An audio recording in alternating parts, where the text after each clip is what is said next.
Salve devs, aqui quem fala é Edson Maia, seu professor no curso de PHP 7. Na aula de hoje nós vamos estudar sobre o relacionamento entre classes. Mas antes, na nossa classe pessoa, os nossos métodos, para poder ficar adequados com a versão 7 do PHP, eu posso informar depois dos parênteses, através de 2 pontos, qual é o tipo de retorno que eu espero deles.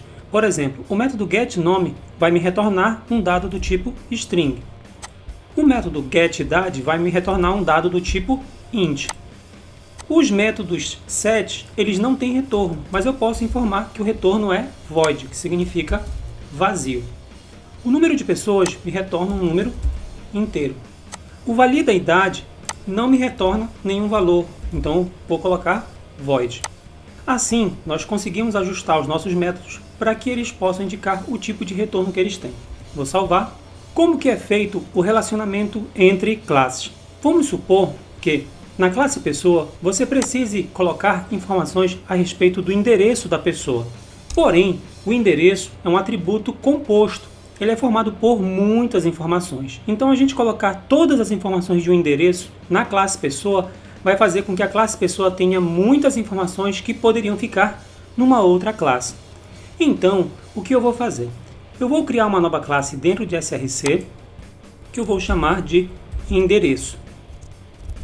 Essa minha classe, endereço, preciso criar também o método construtor e os métodos getters e setters. Somente para exemplificar, observe o nosso método construtor, public function, construct, e eu passei todos os parâmetros que são UF, cidade, nome logradouro, número, bairro e CEP. E fiz a atribuição deles aqui dentro do meu método construtor. Já os métodos getters e setters, eu fiz só o getter e setter de UF. Observe, public function get UF, que vai me retornar uma string, return this UF, ou seja, retorne-me de uma entidade desta classe à unidade federativa dela. Public function set UF, tendo como parâmetro uma string com o nome UF, com retorno vazio, no qual eu vou dizer que a instância da minha classe endereço que estiver chamando esse método, no seu atributo f, vai receber a UF que vai ser repassada aqui em cima. Faça o mesmo procedimento dos getters e setters para os outros atributos, cidade, nome logradouro, número, bairro e CEP. Observem como eu criei todos os métodos getters, getUF, getCidade, getNome logradouro, getNúmero, getBairro e getCEP. E criei também todos os métodos setters, setUF, setCidade, setNome logradouro, setNúmero, setBairro e setCEP. Se você acha que esse atributo nome logradouro está muito grande, você pode simplificá-lo só colocando somente a palavra rua. Tanto rua, avenida, travessa, passarela, passagem, todos esses são tipos de logradouros. Você poderia simplificar colocando somente rua. O atributo número ele é do tipo string porque existem casos que não tem somente um número, além de ter número também tem letra. Para poder abarcar todos os tipos de possibilidades, assim fica melhor. A ordem dos atributos é você quem define, tá? Você poderia começar com o nome da rua, o número, o bairro, a cidade, unidade federativa e CEP, a ordem fica bem ao seu critério.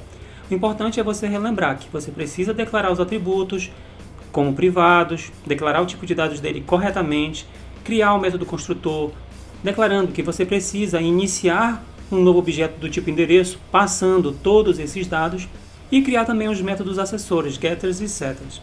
Isso é o essencial da nossa classe. Classe endereço criada, eu vou salvar. Vou fechar aqui. Pessoa tem um endereço. Pode ser que a pessoa tenha mais de um endereço, mas no nosso sistema vamos considerar o que é mais comum. A pessoa tem um endereço. Então eu vou criar um campo do tipo privado, só que ele não vai ser do tipo string, ele vai ser do tipo endereço. E ele vai se chamar endereço. Ao declarar o tipo de dados endereço, que é o nome da minha classe, eu acabei de fazer uma associação entre pessoa e endereço, porque pessoa tem um endereço. Pessoa tem um endereço. Ao fazer isso, eu posso solicitar o endereço quando eu for instanciar um novo objeto do tipo pessoa. Basta eu informar aqui dentro que eu preciso ter um dado que é do tipo endereço, que eu vou chamar de endereço, e eu preciso recebê-lo também aqui dentro. Posso colocar aqui embaixo.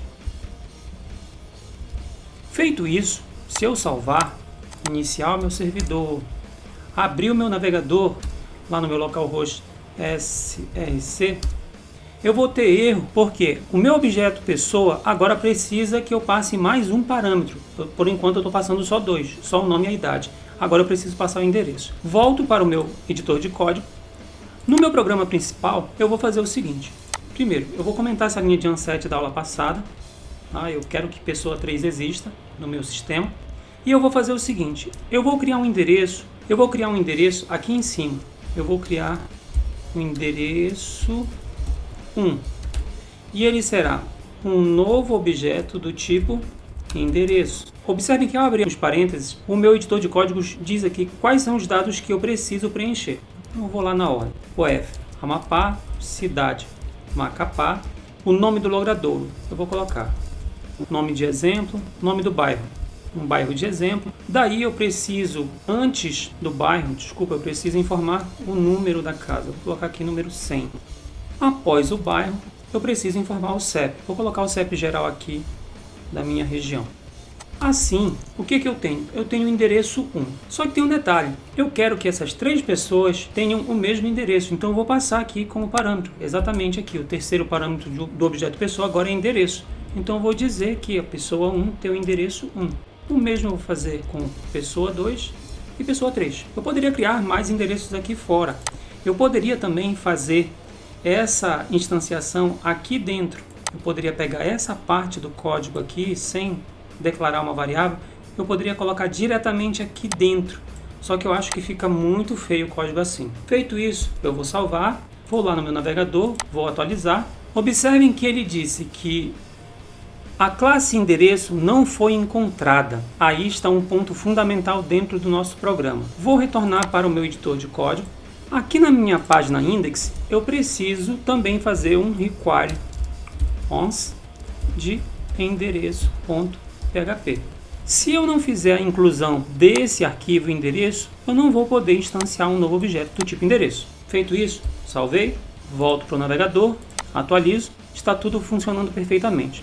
Nós temos 3 pessoas e aqui, se a gente for observar o vardamp, vai aparecer aqui que a pessoa 1, que é o Edson, tem um endereço que nós colocamos lá, a pessoa 2, que é a Shirley, tem o mesmo endereço, e aqui não está aparecendo a pessoa 3 porque eu não fiz o vardamp de pessoa 3. Na aula de hoje, vimos como fazer o relacionamento entre classes, fazendo a associação entre a classe pessoa e a classe endereço. Ao declarar a variável endereço do tipo endereço, que é o nome da minha classe endereço, eu fiz uma associação entre pessoa e endereço. Essa associação ela é feita da seguinte forma: pessoa tem um endereço. Nas próximas aulas nós vamos trabalhar com um conceito importantíssimo de orientação a objeto, que se chama herança, e vamos aprofundar nos estudos de programação orientada a objetos. Não se esqueça de curtir, compartilhar e assinar o canal. Salve devs, até a próxima!